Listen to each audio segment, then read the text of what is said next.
Death blow. Death blow.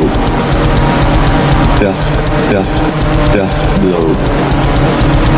Death blow. Hello wonderful people, this is me Darkel and welcome to another episode of Death Blow Podcast. Subscribe, like and share my episodes on social media, Spotify and Apple Podcasts to listen the audio version of my episodes, Instagram, Facebook and TikTok for more updates and news. Today I wanted to tell you about a Swedish band that has been present in the death metal scene for more than 30 years. And I am talking about them, Unleashed, the band founded by Johnny Hedlund, born on 25th August 1968 after leaving Nihilist, Lars Petrov and Uffe Söderlund's band. Unleashed took their first steps in the metal world back in November 1989 in Kungsängen, Stockholm. Johnny, which admitted to listening to non-metal music, in particular Mike Sanchez, remembers how it was the scene in the 80s in this interview. Apart from parties and a few punk concerts, there wasn't much to do in Sweden in the mid-1980s. Most of the interesting bands came from the US, so sometimes I would write 50 letters a week to get stuff sent to me. They would exchange tapes, t-shirts and fanzines. I still have several hundred demos from the 80s. Anders Schultz, drummer, the other main member of the band, explains here about death metal. I really understood the scope of death metal when I went to see Johnny Hedlund for the first time. He had hundreds of demos of bands I had barely heard of. After that, I threw myself headlong into tape trading. And then he continues. The first time I sensed there was a movement was when in 1987 Grant from General Surgery and I went to Heavy Sound for battery signing session for Under the Sign of the Black Mark. I was just a kid, about 14 years old, and I saw all these cool guys in even cooler t-shirts. Most of the people who were part of the early death metal scene were there. Even though I didn't meet many of them at the time, at least I found out they existed. Before then, I only knew Grant, and I think I actually met him on a previous visit to Heavy Sound. I had no friends at school, because if you liked extreme metal, nobody liked you. My world has pretty much changed since that battery signing session, because I realized there were so many of us. About Johnny's involvement in the band Nihilist, go to check the episode I have done about Nihilist and Doomed that you can find on Death Blow Podcast. Anders dives deeper here about Unleashed. When I joined the group around 1988-89, the name Bajsligan was already in use. By that time, the guys from Nihilist and Dismember were no longer key figures. Instead, it was the guys from Carbonized, Crematory and Afflicted Conversion who were making the most noise. It was my childhood friend Grant McWilliams who introduced me into the business. He was starting general surgery at the time. What does Bajsligan mean? According to a site in Italian called Metal Mirror on Blogspot, defines Bajsligan as the army of excrement. Furthermore, Anders Schultz adds about the scene at the time and his first meeting with Hedlund. I remember that in those days it was not cool at all to listen to extreme metal. Nobody liked you, especially the girls. So we had to scour the city looking for friends. Around 7:30 every Friday and Saturday night, there were always people at the map. Some days there were 10 people, others there were 40. We were all glad to have found like-minded people. I met Johnny Hedlund at a party in the park, and we basically decided right there to start Unleashed. Anders Schulz owes a lot to death metal scene. You know, when you have an apartment, then you also have obligations, like a job or a girlfriend. Before we were just kids with nothing better to do than to spend time messing around. The years with Basligen will always remain one of the best times of my life. If you think about it, I probably owe everything to death metal. If I hadn't joined the scene, maybe I wouldn't have tried to get out of the crappy suburbs I lived in. Death metal spurred you to go out and find good people to hang out with. 1990, an important year for Unleashed. In March, the boys entered Cuban Studios in Stockholm to record their first demo. Johnny and Anders are joined by Fredrik Lindgren, lead guitarist known as Freddie Eugene, born on 1st of February 1971, who recently passed away this year in January 2025, and Robert Sennebeck, guitarist and vocalist born on 5th of February 1973, ex-vocalist of Dismember. This is what Robert said here about the early days. We were very young, 15, 16, 17 when we started out, and then in 1991 I guess I was 18, 19 and everything was wild and crazy. You don't have the obligations that you have when you grow up. Now I have kids, own an apartment and blah blah blah. At the time, we all lived at home with our parents. We could do whatever we wanted. We could rehearse every day several hours. We were just hanging out with friends, and all of these bands, Entombed, Grave, Unleashed, we were just hanging around, partying, living life like young people do. Johnny talks about his music passion here. My boss at work, he said, "Johnny, you know that you are flat out stupid, right? Because that's not going to go anywhere." And I said, "Dude, I don't fucking care. Seriously, I do not care. I'm having a good time and that's enough for me. Even if I never fucking get a record deal, even if I never play a show." That was how early that was. We started doing the tape trade, I said. We will go someplace, but we'll see where. The Utter Dark was the title of the demo, containing only 3 tracks. The Dark One, Ancient Death and Violent Ecstasy. In the acknowledgement, I noticed well-known names such as Mayhem from Norway, Merciless, Autopsy, and Immolation. Let's discover more about the lyrics. The word of darkness is always present in the death metal genre. War, murder, and horror are some of the themes that Unleashed deal with. Pure sadism, killing for pure pleasure, and the condemnation to grueling death. Revenge, not believing in any deity, killing one's enemies and believing only in one's own power. Johnny explains better about the lyrics here. The Dark One is influenced by Tolkien's Lord of the Rings and the game Middle-earth. Ancient Death is about blasphemy of Christ, Jehovah and Olda. Violent Ecstasy is about being yourself and letting no one rule your mind, and hit back if someone smashes you on the cheek.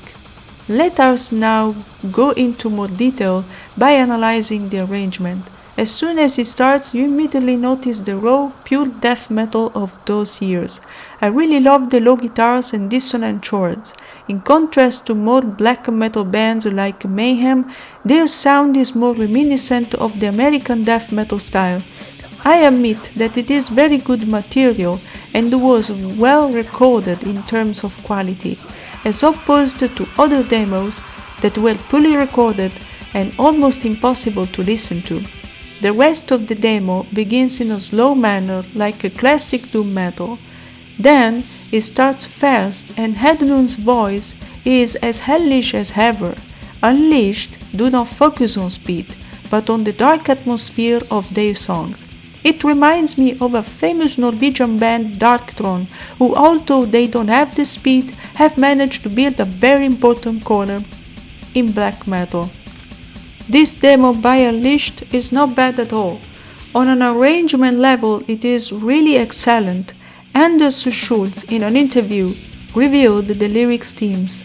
Well, we try not to write too much of the typical gore and splatter stuff cause there are so many bands doing it.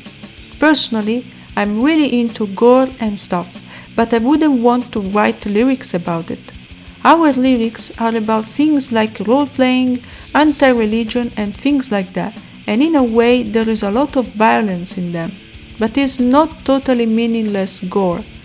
March 30, they play live for the first time at Total Brutal Manglar Fest in Stockholm, October 1990. Instead, the guys entered the studio again to record another demo entitled Revenge, recorded from 28 to 30 September at the Cuban studio like the previous demo, released by CBR Records as a single limited to 800 copies. Revenge contains only 3 songs: The Utter Dark Revenge, Unleashed, and Where Life Ends. The last 2 tracks will later become part of the next album, which I will tell you about later. We discovered together the lyrics and arrangements of this demo. It starts with brutal riffs and low guitars. Very nice start. Then there are some doom phases and then it picks up speed again. Very well done. Semitone scales and very fast drums are the epitome of Swedish death metal. Some doom parts and some death metal parts. Johnny's vocals are really brutal and he shows incredible talent. The thing I notice is Johnny's incredible speed on bass and Freddie and Robert's guitar, but not only that. Also, the incredible harmony in creating melodic and fast parts. As far as the lyrics are concerned, the theme of revenge against those who have caused suffering comes imminent and is ready to kill anyone who opposes this inner rebellion. Themes against Christianity, a religion that oppresses, according to Unleashed, and wants to force conversions. Regaining inner freedom. In this demo, they also address the topic of God, according to them a liar who leaves people in darkness. After this work as well, Unleashed play live one date only in Germany on November 30. They started sending their demos to various labels and were noticed by Century Media, a German label. This is what Johnny says: "We did the 2 demos that we sent to a couple record companies, and the best deal we got was definitely for Century Media, and that's the one we got now." After this demo, Robert decided to leave the band, and Johnny Hedlund explained better. Robert left the band because he didn't want to spend all this time and money in the band. At Robert's place arrived Thomas Olsson, new guitarist. With Century Media, they recorded another demo entitled Century Media Promo Tape, recorded in December 1990. For the first time, Unleashed recorded the demo outside of Sweden, but rather in Germany, at Nobel Studios in Bielefeld. There, they recorded 5 tracks that would be included in this promo. The songs If They Had Eyes, Dead Forever, and Unleashed would later be included in an album also released by Century Media entitled In the Eyes of Death, together with other bands such as Tiamat, Grave, Asphyx, and Loud Blast, published in 1991. In the Eyes of Death contains an excellent quality of arrangement. Unleashed really go for it here, fast and brutal as ever. The solos are really fast and well executed. Their sound remains at raw and brutal thrash, fused with death metal, a crazy combination. Their strength is really to combine speed and doom metal to create the right atmosphere of terror. After the release of In the Eyes of Death, it was time for And the Laughter Has Died, an EP with only 2 songs inside, The Dark One and Where Life Ends, which had not been included on the previous album, published in March 1991. The recording of the latter is obviously improved over the demo version, very well done. We arrived in April 1991 in the city of Dortmund. Unleashed from Sweden record their first album that will make them internationally known.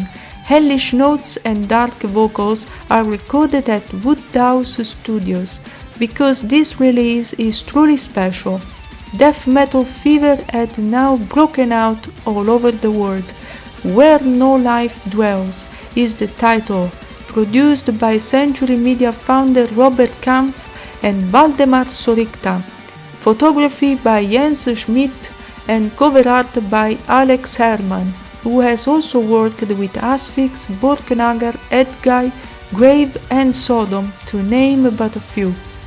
Published on 1st May 1991, 11 songs, and now let's find out together what the lyrics are about. Suffering, fading into obscurity, loneliness and sanity, the creation of the universe and all that came afterwards, according to Unleashed, a dark and brutal world where there is no peace, criticism against Christianity and Islam, religions full of lies and enslaved in their minds, murders and battles, men of the north ready to fight, advancing and perishing in wars. The sign of the hammer stands for Thor's hammer, a reference to their Scandinavian homeland. They also mention the island of Björka or Birka. The island of Björkö, commonly associated with Birka, is a historical site in Sweden, located in Lake Mälaren, west of Stockholm. Birka was an important Viking settlement and one of the first urban centers in Scandinavia, active between the 8th and 10th centuries. About this particular, Johnny reveals in an interview, "It is my way of life and I don't see it ending anytime near soon. The source of inspiration feels eternal, and I can only look at our forefathers who created tales that lasted for 1,000 years. We shall see if I will be this lucky, but it still is a good solid source of inspiration. The past, present and future of Viking traditions and values feels endless." In terms of composition, the intro begins with an acoustic guitar reminiscent of classical music, followed by an explosion of darkness and raw riffs at speed. Fast drums and brutal vocals are the key to this album. The riffs remind me a lot of the American band Morbid Angel, who use those unique and easily recognizable riffs for those who love the genre. Then in some parts slower to accentuate the breaks, and then it starts again in brutality and speed. The workhorse of this release is the track Before the Creation of Time, from which a music video was also filmed that you can still watch on YouTube today. Incredible semitone scales, thrash metal death notes, and fast drums create a unique atmosphere. Doom metal bridges to create suspense.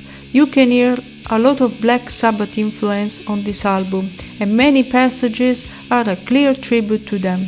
It is certainly a well-crafted one, with many well-structured and sharp riffs. From slower to faster passages, it is definitely an album that I recommend everyone to have in their collection. Some titles on this album come from earlier demos that were re-recorded in the studio. Johnny Hedlund, about his first album, Where No Life Dwells, admits that place is the end of universe, and it comes from the lyrics of Before the Creation of Time. It could also be yourself feeling unleashed or alone, where no life dwells, cause sometimes when you are at work or in the subway or whatever, I really feel that there are so many stupid people in this world, and I ask for myself, am I the only that have eyes and a brain? Usual people that you meet in the streets are often looking down on trashers just cause the way we look like, and that's one of the reasons for why you could feel alone where no life dwells. Since April until the end of the year, Unleashed were booked for a European and American tour with Morbid Angel to promote their new album, but during the tour something happened. Johnny admitted this. So, late 1991, we did another European tour with Morbid Angel, When we traveled to the UK, Anders got detained at the border and was deported. We had to move on and do the rest of the UK and Ireland dates without him. To replace Anders, Johnny played the drums and sang at the same time, and Pete Sandoval offered to help them for some shows. 1992, around April, Unleashed have prepared new material for the new album called Shadows in the Deep, recorded always in Dortmund at the same studio of the previous album, released on 1st May 1992, same producers, photography by Lutz Kampert and Thomas Simon, cover art always by Alex Herman, and Klaus C. Pils did the artwork. This album is dedicated to Belladad and Morbid Band, which I even made 2 episodes about. Go to watch it on my YouTube and Spotify. 10 songs were recorded, and let's discover now about the themes. The themes it deals with are multiple: destruction and death, destroying humanity with bombs and cruelty, in a world where there is no peace, being evil and marching to hell, fighting for revenge, living in one's own way, following no creed or group, an uncontrollable hatred of humanity, lost souls, prepare for a bloody battle, call upon Odin for the strength to crush monotheistic religions such as Christianity and Islam, raise Thor's hammer for a sign. Unleashed are very loyal to their Scandinavian homeland and used many references such as Thor, Odin, and Sleipnir, a mythological horse from Norse mythology, known to be the steed of the god Odin. This album also contains a cover of Venom's Countess Battery. About the arrangements in this release, we start fast in a veritable explosion of rage and extreme riffs. Johnny's vocals are a real battle cry. Then it goes on in a doom metal style at certain stages to fast and scratchy classic death metal. One of my favorite songs is The Immortals. It contains a not a bad scale of semitones. The fast drums and Johnny's screams are the hallmark of this album. In certain passages, it is reminiscent of a 70s prog rock style with sludge sounds. Very well done. The Venom cover is all in all well and a few shades lower, but a very successful result. There is a curiosity that not many people know, and it concerns former Nirvana drummer Dave Grohl. In a recent interview, he admitted that in the 90s there was a song that struck him, and it was a song by Unleashed, called Onward into Countless Battles. Dave explains further here. You know what's funny? I can't remember which Unleashed song I did. It was Onward into Countless Battles. This was in 1991 or 1992, and Nirvana were in Brazil, and we had this studio for the day. Nobody was there. So I took this riff and recorded it on my own. It was close to going on the Nirvana box set, but I was like, no, that's an Unleashed song, you can't use that. It would have been really funny, it was that close. Coming back to the album, Johnny said the whole production is a little bit heavier. That's the first thing. And I would say this new album is a little bit more varied than the first one, which was the purpose of it. And that's the way we wanted it to be. For example, when we play more than an hour, I want people to hear not just fast death metal, because I know people like a lot of different kinds of death metal, which is what we headed for on this album. So we were definitely 100% satisfied. From February to June, Unleashed went on tour again, only in Europe this time, until the end of 1992, and then left again for the US in February 1993 until April before taking a break to record their third album, Across the Open Sea, recorded in July of the same year, but this time at EMI Studios in Stockholm, released on 1st October 1993. Also, under Century Media, mastered by Peter Dahl and engineered by Fredrik Andersson. Cover art also by Alex Herman and photography by Therese Hagman. 11 songs whose lyrics and topics we will now analyze. As on the previous album, Unleashed tried their hand at some covers, and this time they did the Judas Priest cover Breaking the Law. I notice a huge difference in the writing of the lyrics compared to the previous albums, much more raw and cruel. Here there is much more talk of Norse mythology, with references to names such as Asgard, the walled city consisting of several halls, including Valhalla, where Odin houses warriors who have died in battle. The texts deal more with the spirit than the body, immortality, the living after death, the belief in an afterlife, the ever-growing hatred, the elevation to God, the one who decides the fate of man. With this statement, Unleashed want to be masters of their own destiny. They also address the theme of psychiatric pathology, being insane and feeling almost compelled to kill because of insanity, memories that go through the mind and send a message to the future. In fact, one song has 2045 as its title, a message perhaps to the next generation of metal, who knows? The fight for one's land and fighting side by side. The arrangement of the album is slightly different from previous albums. It stays true to the speed and power of the riffs and Johnny's increasingly brutal vocals. But compared to before, the sound is softer, more refined and more elaborate. We are far from the days of the first more brutal album. Another music video was also made for the track The One Insane, which you can watch on YouTube. Returning to the album, this release did not surprise me much. I expected a lot more brutality, but it is also true that every artist needs to experiment with new riffs and arrangements. The instrumental track Across the Open Sea reminds me of Battery in the acoustic tracks. On this album, I would have chosen a different cover because of Judas Priest's vocal extension, which in my opinion did not work best in this version by Hedlund.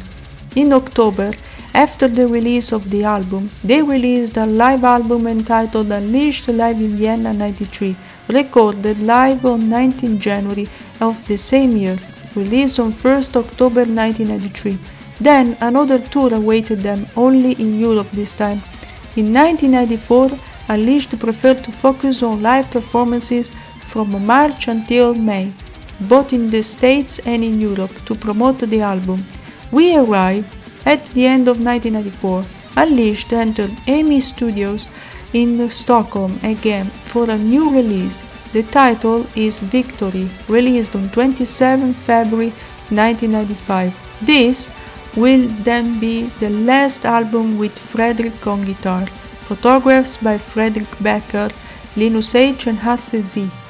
Artwork by Jonas. Always Anderson as sound engineer. 10 tracks more or less like the previous albums. And now let's delve into the themes of this album together. The horror of war and the sound of exploding bombs, burnt bodies and the pain of the victims. They also address a very sensitive topic such as violence against women in the track Legal Rapes, and how certain laws they say are not a crime, but not only in the song, also in the Name of God, where a preacher abuses a child. It is important to keep in mind that this album was written in 1994 and that was a different time. Then the theme of fighting proudly for one's land, taking back what was one's own, honoring one's ancestors. There is no lack of references to Norse mythology such as Odin on this album as well, living in hatred and being mad with pain, fighting in the land of the north against invaders and liberating it, fighting with honor and winning. The arrangement of this album starts slower than the previous ones. A low guitar and not very fast drums. A different work from the previous ones. Then already from the second track faster with aggressive riffs and Hedlund's voice. From the previous work I notice a lack of creativity, a hint of the epic metal of some Bathory albums, but too weak to make a difference in the scene. As the songs go on, it flows more into a sludge metal style than death metal, an unsuccessful gimmick. However, it is important to use creativity, so I still appreciate the desire to reinvent themselves and experiment with new sounds. Fredrik, after recording this album, decided to devote himself to playing more punk rock with his band Loud Pipes. He also later decided to devote himself to bands like Terra Firma from 1995 to 2003, playing stoner rock and heavy metal, and with Atlantic Tide more on doom metal. Very little is known about his personal life and what he did before joining Unleashed. With this, I just want to conclude by saying that it was an immense pain to see such a talented guitarist like him no longer reach the general public but to remain in the underground. Perhaps a personal choice on his part, we will never know. And that's all for this episode of Death Blow Podcast. Subscribe, like and share my episodes. Click on the bell to be notified with my new videos. Spotify and Apple Podcasts to listen the audio version, Instagram, Facebook and TikTok for more updates and news. See you soon, guys!